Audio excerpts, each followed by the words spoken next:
All right. Hello, everybody. Welcome back to another episode of Gay Men Going Deeper, a podcast where we talk about all things personal development, sexuality, and mental health. Today, I'm your host, Calan Breckon, and I am joined by three amazing fellows. We are going to be talking about coming out later in life. So, all the gents that I have with me today came out later in life, and we are here to say that you can still have a damn good life even after you come out later. So I'm really excited to jump into this topic. I think there's a lot of listeners who are going to be very interested, who have had similar experiences, or maybe they're even still in the closet themselves. So I'm excited to bring them your stories and share them. So how about we dive right in? I would like to introduce Phil and Ron and DJ. If you're watching this on YouTube, everybody gave a wave, and let's jump in. I want to know what age you came out at. So Phil, let's ask you first. What age did you come out at? Yeah, thanks, Callan. Hey, everyone. So great to be here.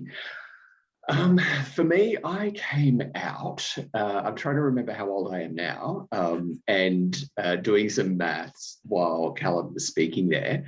I came out at 40 to my wife, and came out to the world when we separated when I was 42. So that was almost just a little over 2 years ago now. All right. Wow. Awesome. Thanks for that, Phil. We're going to dive more into that whole stuff, but we're going to move along. Ron, how about you introduce yourself and tell us a little bit of your story? Okay. Thanks for inviting me to this. I was a little later. I didn't come out till I was 63. I was married for 43 years. So it took me a little time to get to that place where I would feel comfortable to come out, but I did, and I'm glad I did. Nice. And how long ago was that? How long have you been enjoying coming out, like being out now? It will be 6 years, the 1st of January, wow. 2022. Well, congratulations on that. Nice. Awesome. And DJ, what about you? Well, I'm right in the middle. I came out at 50. Oh, split the difference. 15 years ago. Nice. Awesome. So if I am correct in saying you were all previously married. Yep. And you all also have kids. Yes. And I think DJ, you even have grandkids now. I have 2 grandsons, yes. Yes. Awesome. And Ron has 5. Oh my goodness. Okay. This is going to be great. All right. So who wants to go first and share your story of like coming out, what that was like, and kind of like what it's like now being out on the other side of it? Who wants to jump in first? Well, I'll go ahead. Go ahead, DJ. I'm probably the most nervous, so I'll go first. Perfect. Well, I was married to a woman for 26 years. We actually been together for 32, basically. And it just cut to the chase. I was seeing a guy and was found out. And that's when it all started. It was, my wife had said, well, if you can promise that this will never happen, we can try and work things out. And for me, that was just the epiphany. I just thought, no, I can't promise you that. So we just have to end it. And like they say, that weight off the shoulder, it's real. I had felt that immediately. Yeah. What was that experience like? That like it must have been so like, oh crap, I got found out, because you didn't choose to come out. You got found out. Well, you know what? I think subconsciously I wanted to get caught because I've been struggling for years and years and years with it. My wife knew years ago before that I had feelings for men, interest in men, but kind of dismissed it. And we never discussed it at all.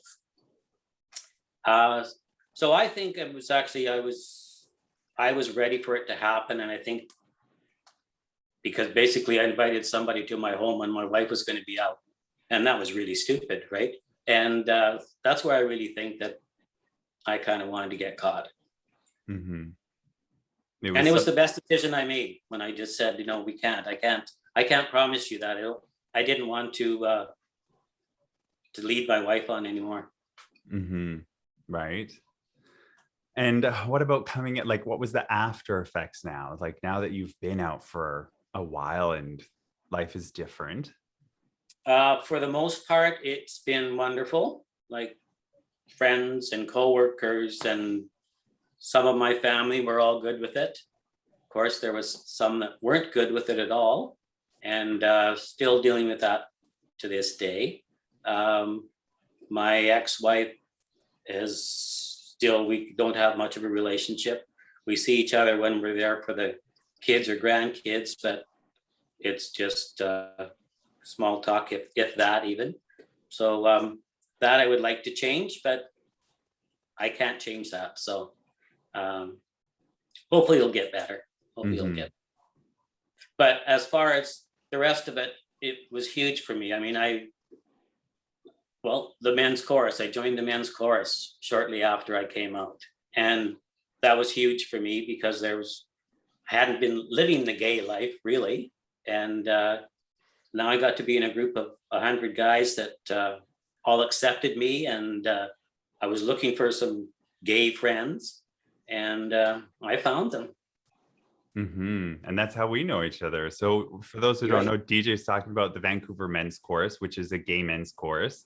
All ages and everybody's in there. And there's quite a lot of guys actually who have had, previous marriages and kids and that whole thing. So you probably found some good camaraderie in that group of people. Definitely. Yeah. Amazing. Awesome. Well, thanks for that, DJ. Let's jump in with Ron. I want to hear your story now. Okay, well, number one, I always knew that I was gay. Basically, I was in my teens in the late 60s. It wasn't a time that I felt I didn't know anybody. I didn't feel accepted, or I didn't want to be gay. I wanted to be normal. I kept thinking it would go away. And so I met my future wife when I was 19 years old. She was the only woman that I ever dated or went out with. And she knew that, like Phil, that I liked men, right? So that was never, but it was never, like Phil, never talked about. Like, it was there, but never done. So then we got married, and we only had only one daughter, who was just amazing. We had her when I was 22. And you get going. I made the choice. I knew I was gay, but I didn't, right? So I was committed to that relationship. And we went on our merry way, had our daughter, and you get caught up in that life. I started my business then, and I was living a life, right? And it was hard at times because I didn't play around. I tried it once, and I just felt such a guilt and so horrible and then it was during a time when AIDS was just started talking about, and then I was sure I was going to die. Just like, oh my God, oh my God, what have I done? And it was just horrible. So that was a no. It was interesting. When I was in my mid 40s, I thought about coming out, and my wife got breast cancer, and I didn't feel that that was an appropriate time. So I just kind of went on with life the way it was. By then, our daughter was married, and I had become a grandfather by then. And so then, as I got into my 50s and was dealing with all the repercussions of Sherry having cancer and family members and all that stuff, I decided when I was about 55, I was too old. Who'd want me anyway? I was just like and my cousin, who always knew I was gay as well, and he took me to England and Amsterdam, and we went to this club in England, and there were all these older men with young guys, and it was called the Elephants Graveyard. And it was the most depressing place. I was just like, shit. Like, he thought it would cheer me up. Like, I was just like, so because it's not me, because I feel I've got a young energy about me. But at that time, I just felt overwhelmed, and I'd lived a life, by then I was married 30 some years, and well, what the heck. But what happened was, I would say my relationship, because I was doing a lot of personal growth, and the more I grew, the more distance grew between my ex-wife and myself. And I thought, I don't even have a friendship. So why am I here? And so by the time I got 63, I don't know, for one thing, I thought anybody that I get to be with or gets to be with me, they're lucky. Because if I don't feel that way about me, who wants you, right? It took me time to get my head wrapped around all that. That is, being in this group, in the Men Going Deeper, has made me realize that the biggest stumbling block was here. What was the story I was telling myself? And so I came out like a racehorse. I told everybody. I'm a hairstylist, so I told, because I didn't want my clients finding out from other people. So that was really hard on my wife, because she would have liked me to be more like DJ and take time with her and I making it. But I had spent 43, well, I knew her, we were together for 45 years. I had decided that this is it. I want to live my life. This is it. And so it has been very difficult for her. She's not lived in Victoria. She's lived in Ontario, but she's coming back next month. And so we'll see. We haven't had much of a relationship, because I come from I'm basically, we were in a codependent relationship. I'm a pleaser, and I did that. I tried to make her life as good as I could. And so I have to set boundaries. When my daughter said, "Dad, you need to go to counselor." I said, okay. So I went to the counselor. Sherry and I were supposed to go both. She said, "Can you imagine? My daughter thinks I'm crazy." Anyways, so I went, and he kept giving me this thing that said, setting boundaries. Every time I leave, I have this sheet of paper, how to set boundaries.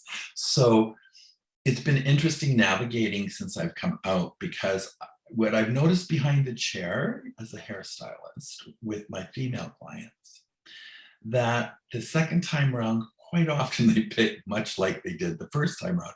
So maybe they're a different sex, but so now, right? So I've really been cognizant of that, and I found it a big lesson. I would like to meet somebody, but in the meantime, I'm enjoying my life, and the Gay Men Going Deeper that's my tribe. I found a place to express myself with all these different men of different ages, and to learn from them and to hear of their experiences.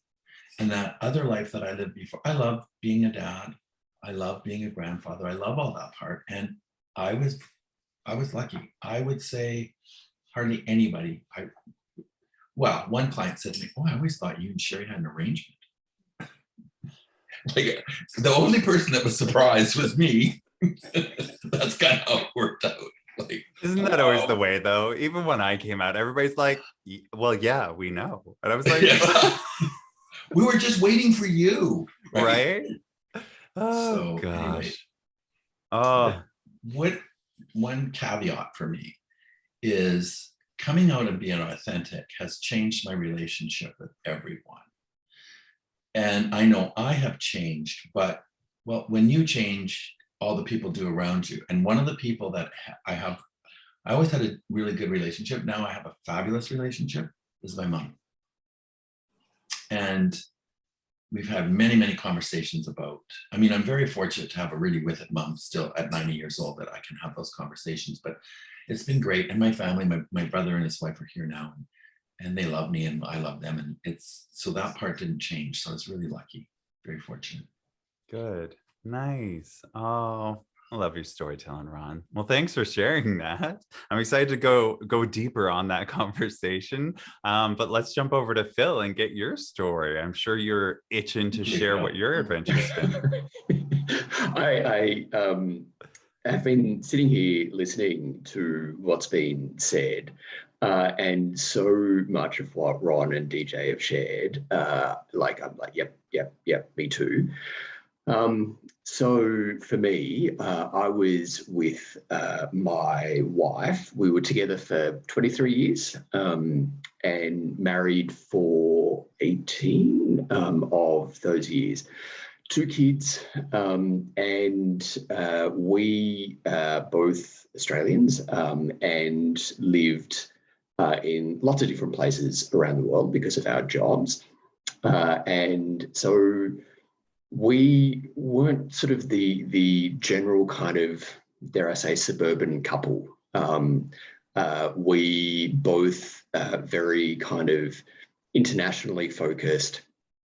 And when you have jobs like that, when you live a life like that, your relationship is different, because it's like the two of you against the world, the two of you experiencing the world in more than, just popping down to the local mall here to go to the supermarket kind of experience. It's, battling, the dangerous situation in Caracas, or trying to get things done while living in Ho Chi Minh City, or,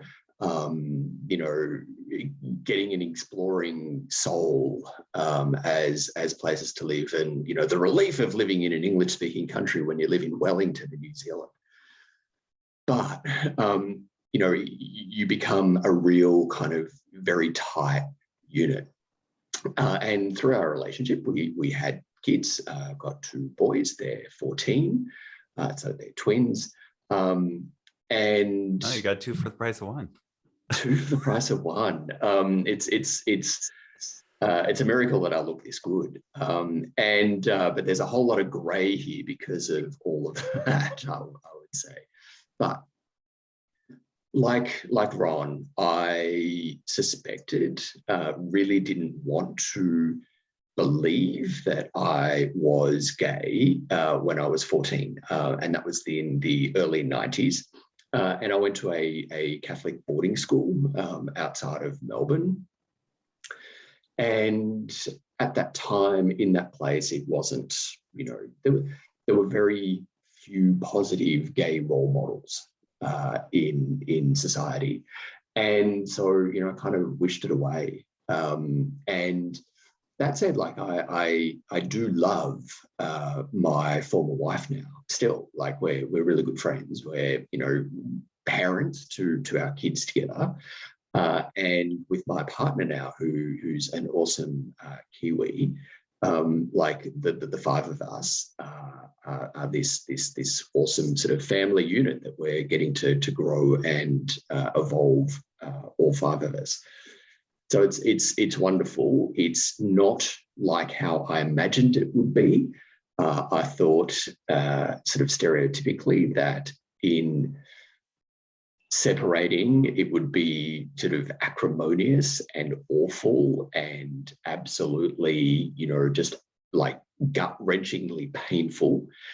And I spent years and years and years and years wanting to not make that happen. So I was trying to wait for the perfect time where I would come up with the words, thoughts, and actions that would make it as easy as possible on everybody around me.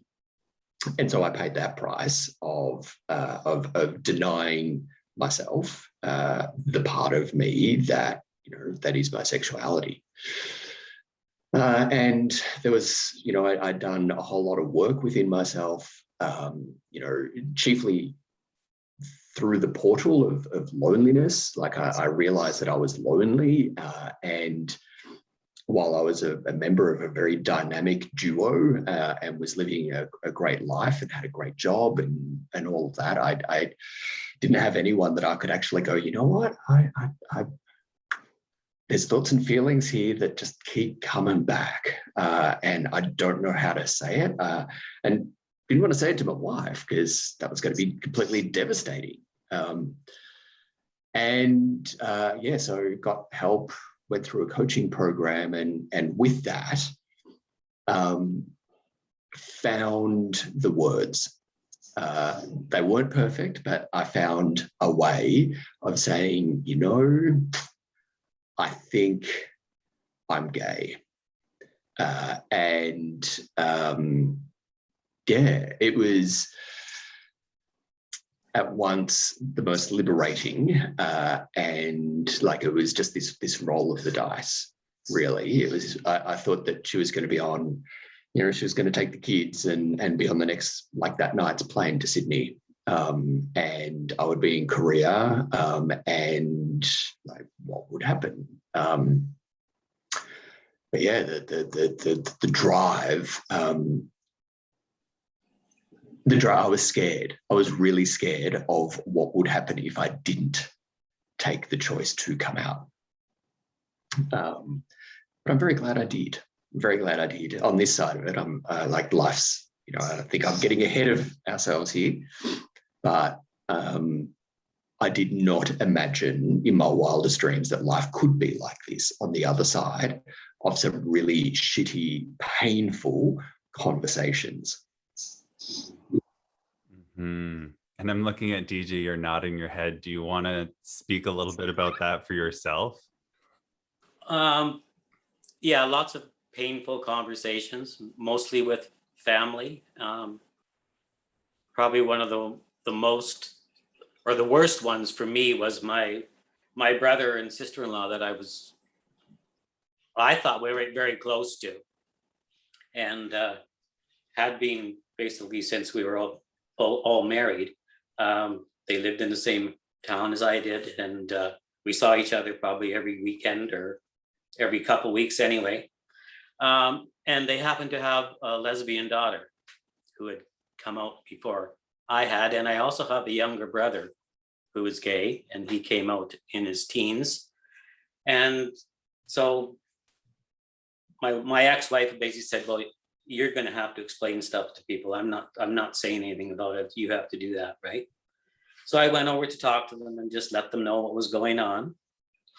And the first comment was, my brother started to cry and said, well, I guess it isn't a choice, you know, with my daughter and our other brother, maybe it isn't a choice. And so they said, well, no, it's not. This is, and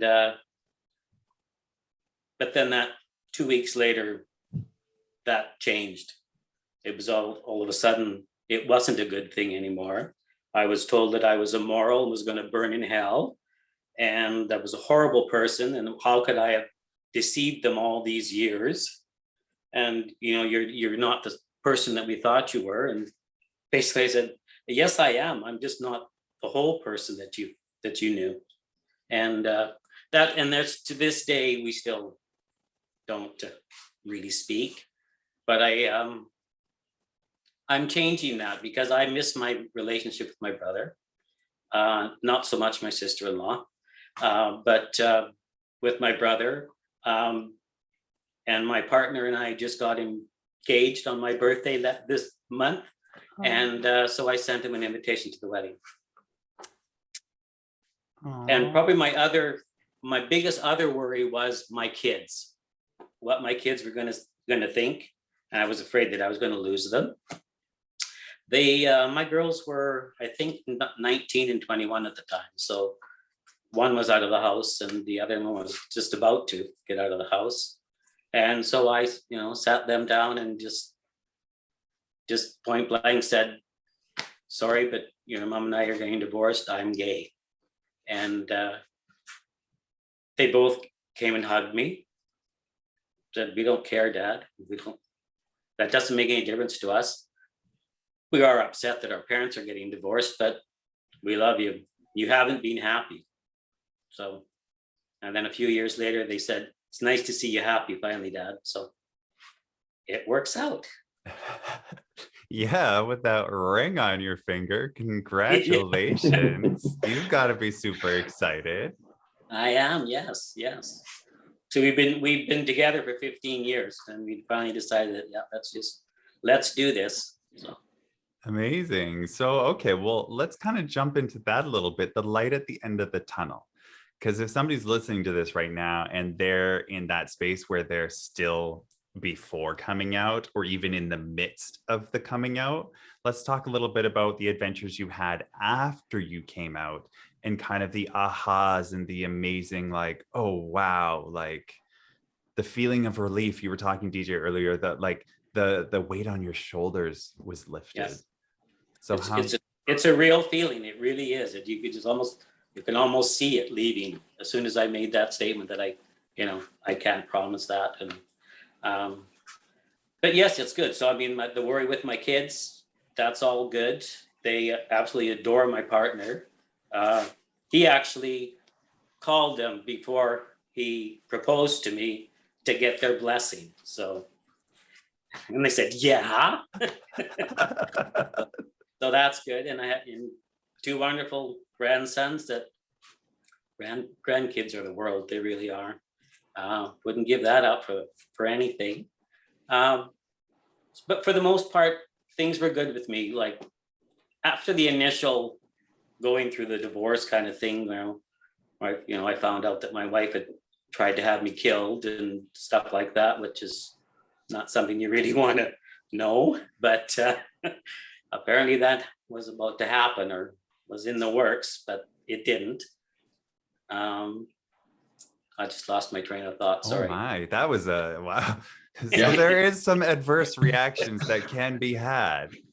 Yes. Yeah, and my mother, she wasn't good with the whole thing. On her deathbed, it was, I told her that I loved her, and she said, I don't know how you could leave her. She was such a wonderful woman. And that was what I got. So, okay, see you, Mom. That was not a good part of it. But the rest has been good. Like I say, I joined the chorus, which was huge for me because I needed some friends, some gay friends. I didn't know how to be gay, right? Mm-hmm. So that was huge. I made a lot of really close friends in the chorus. And like the others were saying, everybody knew I was gay before I did. Like kids I went to high school with, or, they said, well, yeah, duh. So, and for me, I don't know if it was so much, well, yeah, I guess it probably was denial. But I kind of felt like, well, everybody has these feelings, that everybody probably experiments and it's normal, but it wasn't. Is your relationship with your younger gay brother, did that get stronger or did anything there change? Yes, actually it did change for the worse. And Oh, not what I would have expected. not what I would have expected either, but no, unfortunately, that relationship has been severed too. So. Ah, well, I mean, you never know how people are going to react, but in saying all that, you're still happy you did it. Oh yes, definitely. I was in such a depression before that, like for years before that. I had a major breakdown about probably 10 years before that, maybe more than that, where I was right out of it for like 10 months. And I know it's all because of being gay and not knowing how to deal with it and just trying to work my way through it. And like the others said, I loved my wife and I wanted to have children, and you get all caught up in it. And then you have these little moments of thinking, oh, this isn't quite right. But then a baseball game comes along, you have to take the kids to or whatever, and it just, life goes on. Mm-hmm. Yeah. But no, it was the best decision that I made. Good. Yeah. There's no guarantees in life, so you might as well live it authentically, right? Yes. Well, thanks for sharing that. Ron, I'm curious about you talking about the light on the other side of the tunnel after coming out. How's life been on this end of things? Oh, well, there's like that weight is not there. I can be myself. And I think that's such a gift. You don't realize what it's like until you're there. And yeah, I was afraid of a lot of things. And much like DJ, I went through a period of time, I was terrible with anxiety. I was just riddled. Like I didn't like flying. I flew, but I didn't like it. I had white knuckles. I couldn't go to the dentist. All that stuff. that I don't have a problem with any of that now. As I had a vision when I was about 50. I was involved, well, I still am, with a group that a lot has to do with personal growth with this business. And so that began my journey. And at one point, I realized there was this little gay boy and there was me. And I'd spent my whole life hating this little gay boy and not wanting him. Well, even when I say that now, I get really teary. And I spent the next 13 years, because I was 50, joining those two together. And what I've noticed since I've come out and been involved is I'm meeting all these younger men that are, right, that have come out at 19 or 22, and they still have all that stuff to go through that I realized, and I dealt with all that stuff before I came out. So when I came out, I was ready to come out. I put my dancing shoes on, honey, and I went out. And it's interesting because I'm the kind of I love being in a relationship, right? I enjoyed it. I'm a family person. Like I said, I have 5 grandchildren, and it's interesting you mentioned about. So my daughter, like I had her at 22. She was when I was 22, and she was married when she was 20. And so I can remember. It was December. I knew this was the last Christmas that we'd have together as a family. She was moving with her husband and kids to England. So I wanted to get through Christmas before I told Sherry. I thought, one Christmas. And so we're in the kitchen and we're doing something. We're just her and I. And I said to her, I have to tell your mom something first and then I'll tell you, but I'm not doing that till next year. And she looks at me and she goes, Dad, are you coming out? Well, I started bawling my head off. And since then, that's been an interesting thing for me because I was so happy and had done all my work.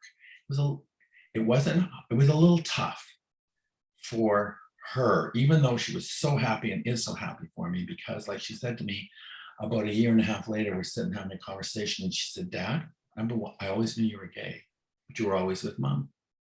She said, we didn't have the best family, but we had better than most. And she says, that I miss. I miss the family that we had because we were very devoted grandparents and did everything, whereas now it's all separate. And so that was myself. But I said to her, I said, you know, honey, because when she got married, her husband had a child. So my oldest grandson is 29 years old and the youngest one is 9. So she had 2 later on. And I said to her, I've been a grandparent for a lot of years. I've been a parent. I said, you know, it's my turn. I want to have a life and I want to live it. And I will love you to the top and the kids and I'll be there as much as possible. But I need time to find out who I am, right? And that's the journey I am on now. And it's so exciting. And I involve myself in things like this because I feel a responsibility to let people know, guys know that, or anybody really, to live your authentic life. Like who does that, really? We think society, we think, yeah, we're told who we're supposed to be or what we're supposed to do or who, all that stuff, and we believe it, and we don't have to. It's not easy, but it's definitely worth it. This side is way better than the other side because guess what? I found me. I love me. And what's that worth, right? Like, it's a gift. Even if, you know, if I end up not having a partner in the future or whatever, I have these great relationships with people now and myself and these wonderful conversations that mean something. At least that's the way I feel. But like I said, I put my dancing shoes. I've had some fun times discovering myself. Well, because I think it's by guys I dated, by things that I've done, that what I found was that thing about boundaries. I'd be in a situation, I go, uh-oh, enough, or I don't like this, or I've discovered a lot about myself by different situations I got in. How are you supposed to know? Like DJ said, I don't know what it's like being gay. Right? So. Mm-hmm. And this brings up a really good topic. I kind of just want to throw it here for a second is for the younger generation. I know going out, a lot of the young guys kind of sometimes can look at older guys and be like, like, what is he doing here, doing on the dance floor, acting like he's a kid, blah, blah, blah. And what I always think of is I'm like, you don't know if that guy just came out and this is the first time he's at a gay bar and the first time he's allowed to enjoy himself authentically. Like, how dare you judge? Excuse me. So I'm at a club in Vancouver and I'm on the floor dancing with Antonio and we're having this wonderful time. And he's like, I'm 6'4", I'm a big guy. And so he's not, and he was from Ecuador. I'm still really good friends with him. He's married and whatever. But anyways, I'm dancing. I go and get to the bar to get a drink. And this young guy comes up to me and said, oh my God, I want to be just like you when I'm your age. I mean, Antonio and I were the only people on the dance floor. Like I was just giving her. I was having so much fun. You know, like, I think when someone sees joy and happiness, they see joy and happiness. And I was happy. Yeah. And the people who roll their eyes and stuff, they're the ones who are fighting that inner happiness. They're denying themselves that happiness. But the interesting part, that's what I said. By the time I came out, stuff like that wouldn't bother me. I'd look at that person and think, you have no freaking idea. And I'd just go on my way, right? Like, so that's the gift for me of doing the work and then coming out. Yeah. Right. You're like, I fucking worked hard to get here. I'm going to enjoy this. Yeah, exactly. Well, you know what it was for me, what I always say? And so I lived in fear for so many years. I was afraid of freaking everything. And I held myself back from other things in my life because of that fear. Like I'd be in a situation, because I'm basically a shy person or introverted. And so I'm kind of on the cusp, 60-40. And there'd be a situation, and by the time I decide to jump in, to be over, right? That was my life. So I missed out on so much. Now, like I've met some guys that are my age that have been out for, well, I'm seeing somebody right now and he's been out for, I don't know, 30 years. He says, you've had more experiences than me. Like he says, you've lived, like, I cannot believe that I said, oh, listen, I want to embrace this new life and I want to find out about it. That's why, like, I've joined these groups and I talk and I have these conversations because I want to just absorb and feel everything that I missed out all those years, right? It's like being a teenager at 50. I know, absolutely. And you know what? And I don't have that cynicism that I see as is in the, but I'm not that kind of person. I'm the half cup full person anyway. Even when I was the straight guy, I was the uplifted guy, but right? So I find that sometimes a little bit, wow, it surprises me. But I love that. whatever. I love that you're living your best life now, Ron. I'm curious, Phil, I want to know about you and, because we found out about, you coming out to your wife and all that. What was it like on the other side now, at the light at the end of the tunnel? How did that all turn out? Because obviously you have a partner now and, life is good. But what was the kind of the immediate aftermath? So the aftermath was one where there was the kids. So my former wife, she, if there was sort of like the image of the accepting, tolerant, loving response, that was it. Just like, yep, you're more you than you have ever been. And I love you, so why wouldn't I love the more you? It's just shit, really, that this comes at that cost. And then I perhaps sort of showing my age here, but when I came out, I wanted to be all the way the fuck out, like just out. And I'm like, you know what? I want to put an ad in the paper. And then, I don't know if this is in Phil Canada. Comes out. Yeah. It's like, you've got the hatches, you've got the matches, and you've got the dispatches in the newspaper, right? So births, deaths, and marriages. And I wanted there to be a fourth column of like, the outs. And Phil McAuliffe proudly announces that he's out, full stop. Send donations to whatever. And that to be it, job done. Let's all move on with my life and our collective lives. But there's a couple of things that I want to say here. When negotiating the coming out process, my wife was sort of like, what, let's just sort of, take it a bit easy and stuff. And I don't want you to come out to the kids. And I'm like, well, like, I don't see how that can happen because they're pretty smart kids. And the very first question is going to be, well, why? And so we went and got some counselling, and the counsellor essentially gave us both gold medals. It's like, you guys are awesome. Like, you're sorted. Like, this is shit. Undoubtedly, this is a horrible experience. But, like, your kids are far more resilient. Kids are far more resilient than we ever give them credit for. And yes, this is going to change their life, but what a gift to see their parents living and loving still, just differently. And so we went along, and then later that afternoon, they came home from school, and we're like, hi, like, let's, have some cake. And the kids are just like, they were hip to that jive. They're just like, what's going on? Like, you're acting weirdly. We told them, lots of tears, and the youngest by 2 minutes, he kind of collected himself first and said, well, why? I said, well, insert name of child here, I'm gay.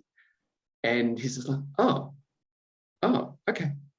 And then a little while later, still, like, we're all sort of sitting around blankets and stuff, having a good old chat. And he's like, well, when did you know?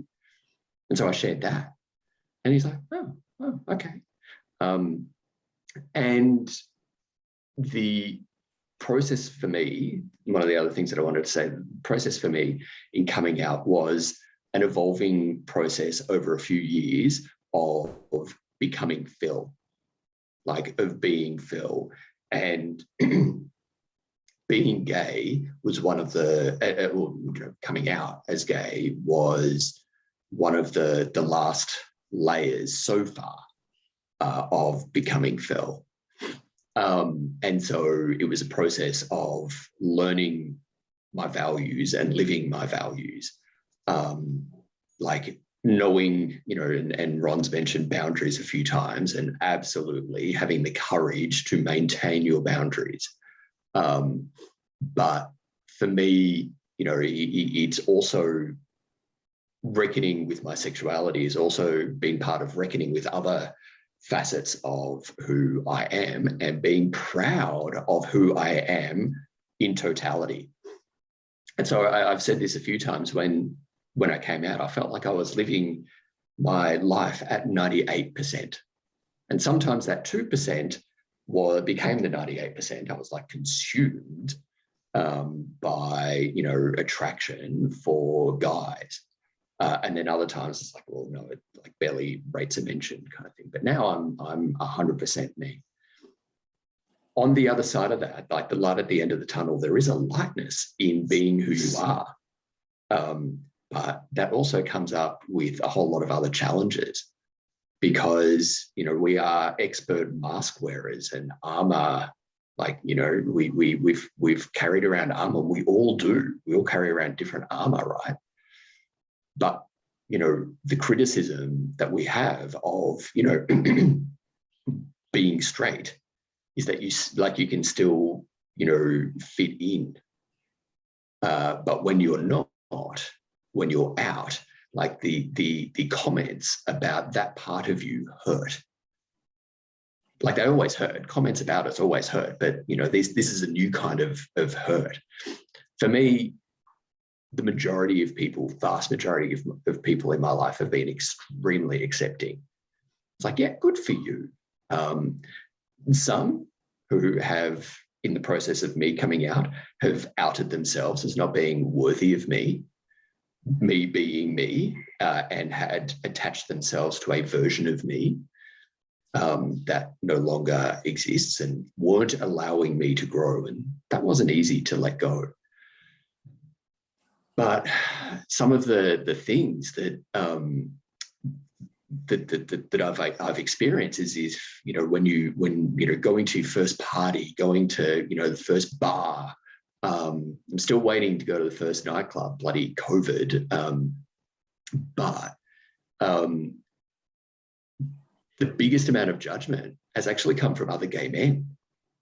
It's like, how could you do that? How could you? And it's like, I don't know, how could you do you? Like, how about we just sort of the judgment in the that I've received from other gay men. Sometimes it's well sort of intentioned and general curiosity of like, I'm going to poke you with a stick to see actually how you work and how you could have done that. In those words, how could you do that? And then other times it's like, well, no, I think you're an absolute bastard for what you've done. And which has raised a whole lot of issues of like, within myself. It's like, well, I think both Ron and DJ have said this, like, didn't know how to be gay. No, I don't know how to be gay. I know now how to be me, who happens to be gay. And that for me is a big difference than I don't know how to be gay. But I've still wrestle, even through all my work, of now being very publicly out, like being gay enough. And then which leads questions to, am I gay? Like, who am I trying to be gay enough for? The kid who, could, grew up in, whatever circumstances and was accepted and everyone just knew that they were gay and they actually didn't have to come out. Am I trying to get his attention, his approval, or whatever? But it is that judgment from other gay men, and I'm feeling it now. I'm feeling it now, and I've been pretty quiet in this conversation. Not only is it very early in the morning here in Canberra, and I'm still waking up, but it is I'm feeling the judgment, and wanting to or perceiving the judgment that this could bring. It's like, well, how could you? And indeed, how could I? But everybody's journey is different, right? And exactly. Ron, what do you want to say, Ron? And I can see it. I want to just address that a little bit, because that's what I feel. It's that voice in your head. It's that relationship you have with yourself that sees that judgment, right? That perceives that judgment. And I agree with you 150%, because I'm me now. When I said I was coming out to be, I didn't know what it was like to be gay, but really, I wanted some gay friends. I wanted to be part of that gay community. I had all these straight friends. And what I found was, as I grew personally, before I came out, I lost people in my life because I'm the raw person, so that I attracted that negativity, or those people that wanted to be uplifted, and I would like plates. And then as I began to change and as I began to grow, some of those plates fell on the floor and I didn't see those people anymore. And I realized I wasn't supposed to see those people anymore. So now I see that part. Those people weren't supposed to be in my life. Like Phil said, I'm trying to remember exactly, but there were some people that don't support you. Why? Like, forget it then. Like, you don't have those people in your life.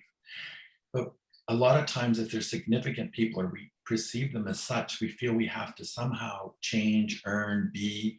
And that was one of the things that kept me in the closet, was those people that I had in my life that I didn't want to disappoint, that I didn't, or that I didn't want them to, I didn't want to be ashamed or judged for. And that's been really difficult for me to sort of, because I was a people pleaser and I wanted everybody to like me. And guess what?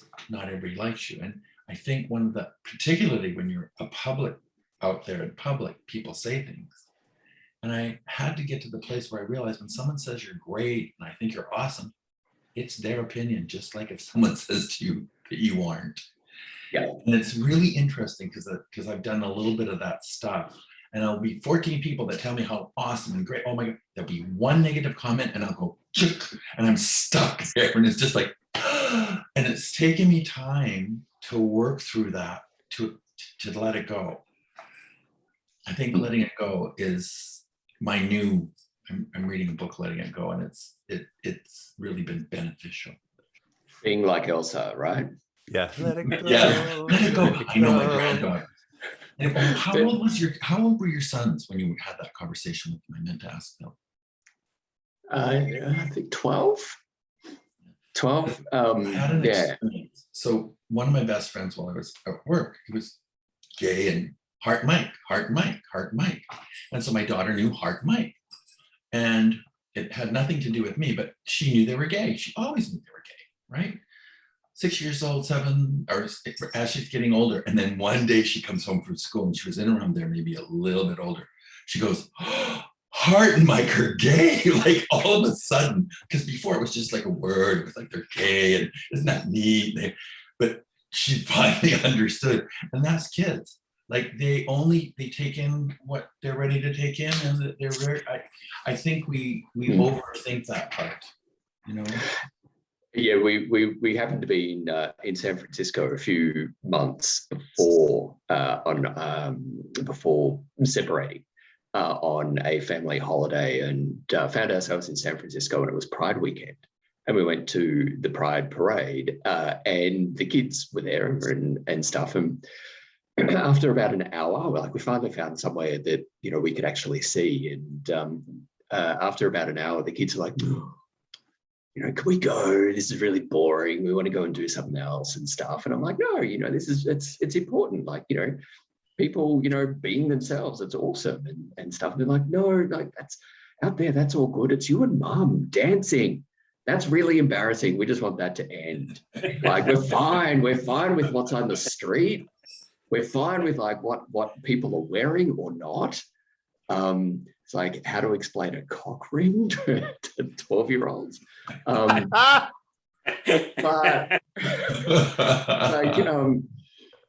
yeah. I goofed. Noticed that snort thing. Oh man. But yeah, they were just like, no, like all of that's fine. It's your mum dancing. That's enough. Right. Because kids are resilient. It's like you guys said, kids are resilient. They get to the point where it's like, no, it's not all this shit that you have in your head about it. It's the fact that you're my parent and you're just straight up embarrassing. Is the no matter who you are, what it is, you're gonna embarrass your kids. I'm just going to lean right into that role because I'm born for that. But I want to say just to finish my share in like the light at the end of the tunnel, the relationship that I have now with my partner Jeff, like it's amazing. It's amazing to put myself so fully into a relationship as me, warts and all, light, dark, you know, crazy, sane, all of the stuff, to have that opportunity again, and to be met in that place. You know, he's been on his own journey and he's who he is right now.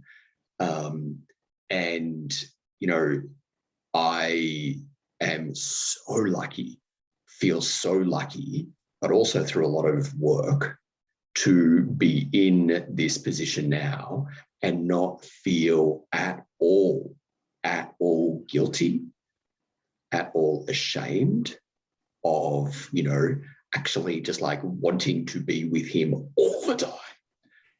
And not having to wrestle with the I'm wrong, I'm bad, this is not right. It's like, no, it's right. It's really right. And it's amazing. And to be in that kind of partnership,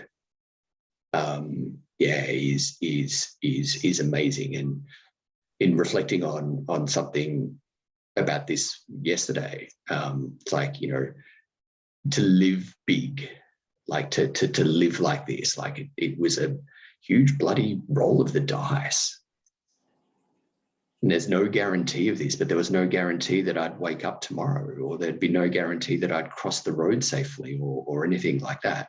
And that's an easy sort of trite thing to say when, you know, you're in a relationship that's where you're happy enough, where you're, you know, you're enough to throw that away. You know, I felt like I'd taken Bambi at the back and shot it when we separated, and that you know, massive roll of the dice for me. It was always going to be worth it, but I didn't anticipate how awesome it would be to be seen, heard, and to belong in this kind of relationship, and to see the nature of our family life and how we as a family unit engage with the world. It just gets me right here. Aw, that's beautiful, Phil. Thanks for that. This has been, oh, DJ, do you have something you want to say before? I just wanted to say on the same, you know, how lucky you feel or how great it feels. The same happened with me, because I met my partner actually about 8 months after I came out. And it was instant. It was love at first sight. And we've been together ever since that. And he has been such a support to me, you know, like saying, I know exactly what you're going through. I went through that like 30 years ago or whatever, and wanting me to go through that. He said, you've got to do this kind of stage thing. You're going to go through your teenager, and then your 30s, or where things get different, in your 40s or whatever. And that was huge for, like, I mean, and I'm lucky because, I mean, a lot of gay men don't get that relationship that they want, you know, the long-term relationship. So I'm very lucky, very lucky. Thanks, DJ. Ron, do you have any last words you'd like to throw out there? Well, since I'm the one that is not presently in a relationship, but I feel like I am, because I've gained a relationship with myself that I never had before, that's so precious to live my life the way I see it and discover what that is and move forward.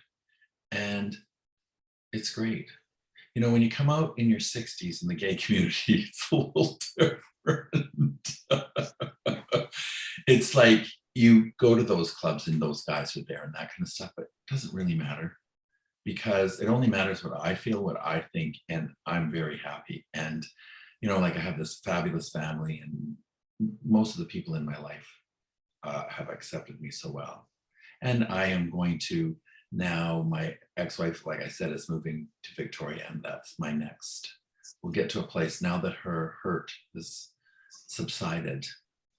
I think we can have a relationship again, which will be nice to have my friend back, but we'll see.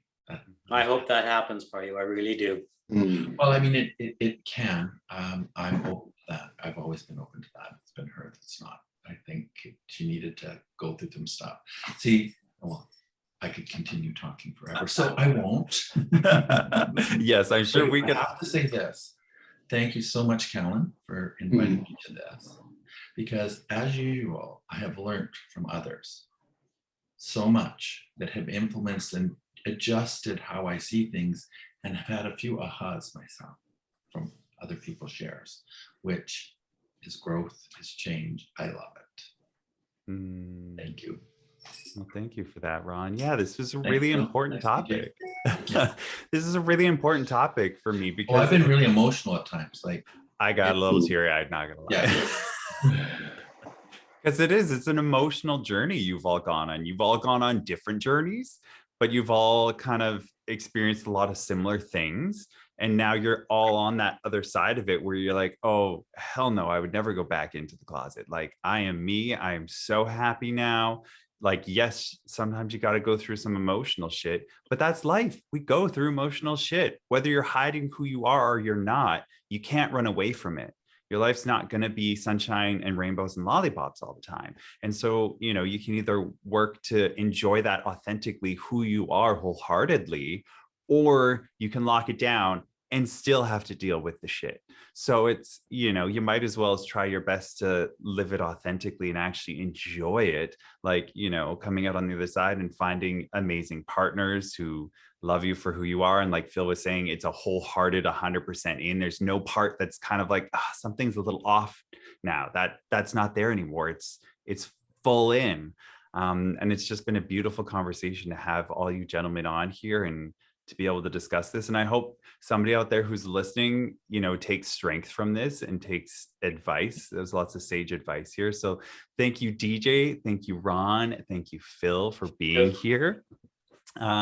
If you're watching this on YouTube, please hit subscribe button and that little bell. We release episodes every Thursday, and give it a thumbs up if you like what was going on. Please share it around with your friends. You know, sharing is caring. If you're listening to this on a podcast format like Apple, iTunes, something like that, give us a star rating, hit that subscribe button. We really do appreciate that. We appreciate you supporting us and the Gay Men Going Deeper podcast. And if you want, you can come and join our free support group, our peer-to-peer support group, which Ron was talking a lot about, called the Gay Men's Brotherhood. All of this is going to be in the show links for everybody. So thank you so much. Have the best day ever, everybody. Peace, love, rainbows.